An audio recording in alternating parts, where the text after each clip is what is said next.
পশ্চিমবঙ্গে কলকাতায় কি অঘটন ঘটিল, সেই ঘটনায় সারা বিশ্ব কাঁপিয়ে দিল। হাইরে পাষাণ মানুষ বুঝি আজও আছে এই দুনিয়ায়। ভূমিকার ঘটনা শুনলে কলজা পাইটা যায়।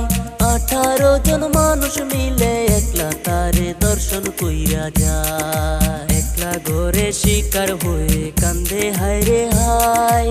চিৎকার করে কান্না করলেও কান্না শোনার মতো কেহ নাই।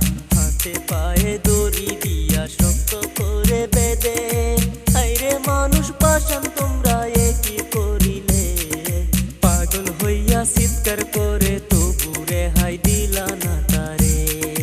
ডক্টরেরই রিপোর্ট মতো জানা যে গেল, শরীরেতে 113 টাকা মুরের চিহ্ন। মানুষ রূপে কুত্তা হইয়া দেখাইল তাদের চিহ্ন। মায়ের বুকটা খালি কইরা নীলা যে কেরে, এখন মায়ের চোখের জলে সাগর যাইবে সে। কেঁদে কেঁদে বলে মায়ে কি বুঝ করেছিল আমার মেয়ে। ডক্টরেরই রিপোর্ট মতে আরো জানা গেল, 150 গ্রাম বীর্য নাকি আরো উদ্ধার হইল। আরো কি কি জানার বাকি আসেন সবাই মিলা একটু শুনি। গরিব ঘরের মেয়ে ছিল, বাবাই করতো দর্জি।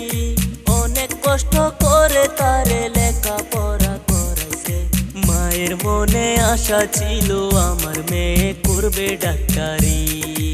এমন কইরা কাইরা নিলে জালিম তুমি প্রাণ। চোখ খুলিয়া দেখো জালিম তুমি মায়ের সন্তান। আরো যদি সবাই মিলা করো একটু মা জাতির সম্মান। দুনিয়াতে আইছি সবাই 2 দিনের মেহমান। কে থাকবে কে যাইবো আগে হিসাব জানা নাই। আসেন সবাই সময় থাকতে ভালো কিছু কাম কইরা যায়। এই মুহূর্তে খবর এলো একজন ধরা পড়লো, বাকি 17 জন আছে তাদের ক্ষমা নাই।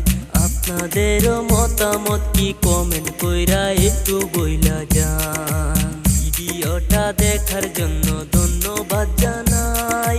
পারেন যদি শেয়ার কইরা সবাইকে জানান। আজকের মতো বিদায়।